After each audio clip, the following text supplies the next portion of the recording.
It's been a while since I've given an update on my pickleball career. Now, it's going really well, in case you were wondering, because I have not posted any updates. Oh, it's been like several months.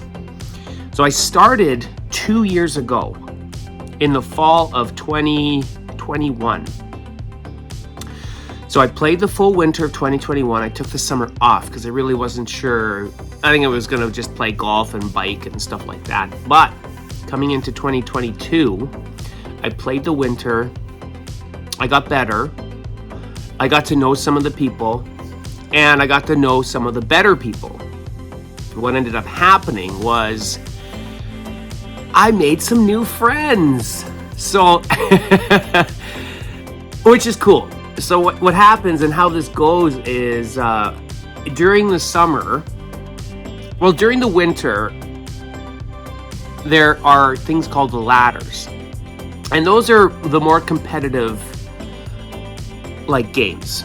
So you get set up with, depending on how your points go, which is how you've done over the last few weeks, you gain wins and you gain points. And if you have higher points, it's kind of like, not king of the court, but if you're on the higher point system, you play with people with higher points. So it's not the perfect system because, and I'd like to blame this on a lot of my partners, is I've been screwed lots of times. But that's just how it is. And I've come to accept that. When I first started, I was really, really bummed out about it. Pissed off, actually. However, I've come to accept that it's a team sport when you're playing doubles. And you can really only take so much, you can really only give so much blame. So I'm okay with when I'm playing with someone who makes a mistake, because I'm not perfect. I know! Believe it. I'm not perfect. So the winter comes along, I play the ladder, and then the summer comes along.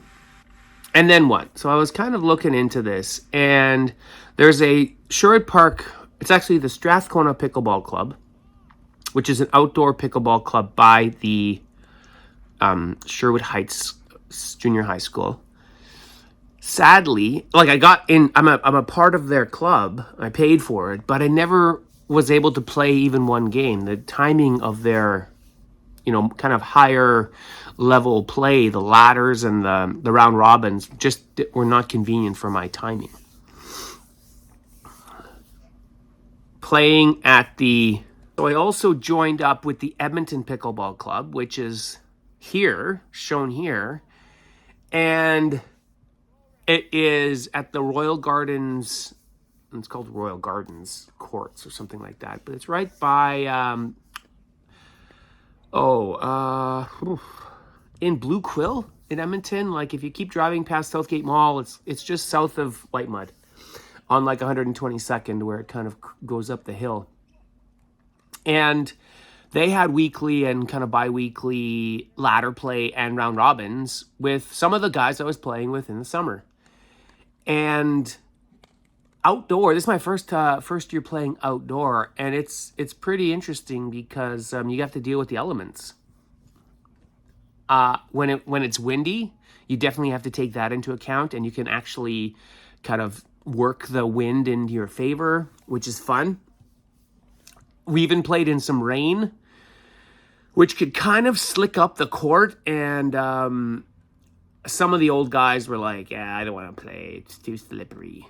But some of us continued to play.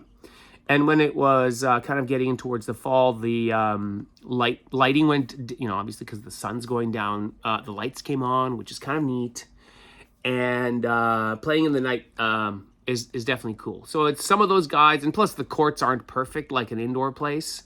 They're sloped and they're cracked, and there's shit on the ground, which kind of can affect the bounce and all that. So I like that. So just the external conditions, the court surface is nice. There weren't a lot of bugs, but Maybe in some years there would be, but for the most part, it's fun. It's I enjoyed it. And like I had said earlier, I had made some new friends, which means, so during the winter and during the spring, there were some people that were like, oh, I don't know if there's going to be a ladder inside or not at the Edmonton Volleyball and Pickleball Club where we normally played. So I was asked to be a part of a secret club. Not really a secret. Well, not a club. It was secret. It's like one of those things where it's like who you know. So I got lucky. I must have impressed some of these people, so they wanted me to join them in doing some drop-in play once a week inside. So I had the outside thing here, and I had the inside play here. So the inside play is, of course, it's temperature and climate controlled. It's nice. The court surface is like a gym floor, which is, it's a little bit slicker. And I ended up getting new shoes, these indoor shoes.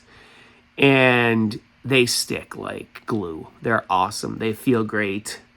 I'm back on my ASICS train. So I'm like in love with them. They fit my foot just beautifully, and I can rip in and out side to side and no slipping or nothing. So they're good. So this group here is, I would say, maybe about 10 people, maybe 8 people. I don't exactly know, but usually there's like 4 or 5 consistent people week in and week out. And we're just continually getting better. And it's just, if you've played, the more time you play and kind of feeling the touch of the ball, you'll just get like monumentally better. And it's just continual reps and touches on that ball. It's really not so much about hammering the ball. I've said this before. It's more about strategy and kind of utilizing, setting up your partner, utilizing kind of weaknesses in the other team. And the more you played with them, the more you get to you realize their weaknesses and that kind of thing. And then you know their weaknesses when they're on your team. So it's like any sport, right? What's also interesting / funny is the more I play with quality players, the more I can detect or determine who isn't as good as potentially they could be, or as good as other players who are kind of rated a little bit higher. How I can determine that is, okay, so I'm going to take a couple guys as examples. They can take advantage of a mishit. Okay, lots of people can smash the ball. Okay, whoop-de-doo. All right, now, can they have a dink off? Do they have the patience to just dink the ball back and forth with me? I've practiced a lot of this, and I realized that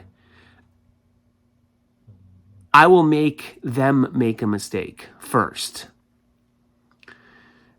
because I can smash the ball all day long. I love it, but it's really not as fun versus trying to get them like outthinking themselves, or even like tying up their feet if it's side to side, or shot down the middle, or because then you can also get into like a banging match, which means you're both standing on the kitchen line and you're just banging it back and forth, and you're just trying to like defend yourself. So once in a while, that's fun. It doesn't last long.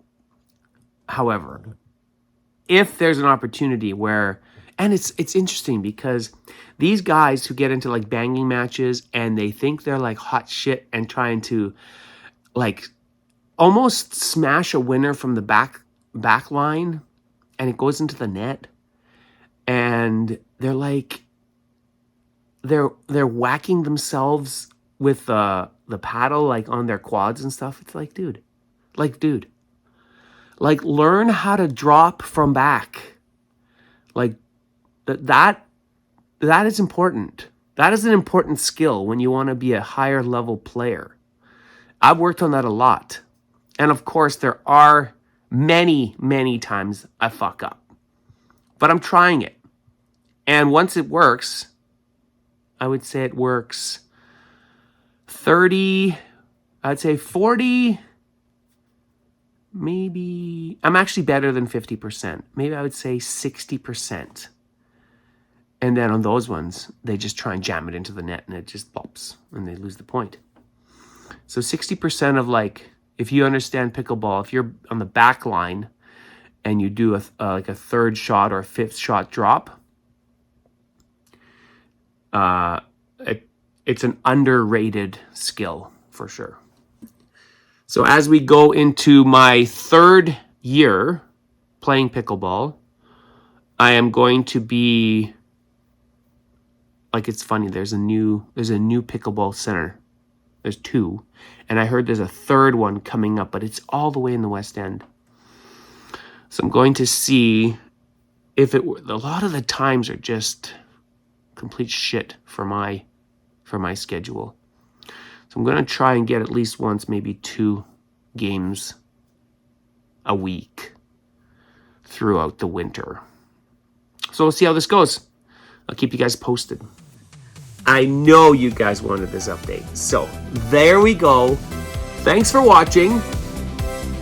And if you really want to play, just like message me and let's go out there. I'll show you the ropes. Bye for now.